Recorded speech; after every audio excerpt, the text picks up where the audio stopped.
Behold, a legendary specimen of cryomorphic engineering from the peak Angry Birds space era, the Iceberg.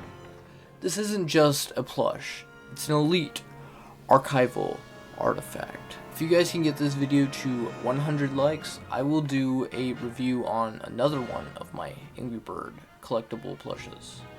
I have a whole collection of them, and I could actually genuinely make a whole series out of this, if that's what you guys want to see. Let's analyze the specs. Unlike standard aerodynamic models, this unit features a cuboid architecture optimized for deep space collision physics.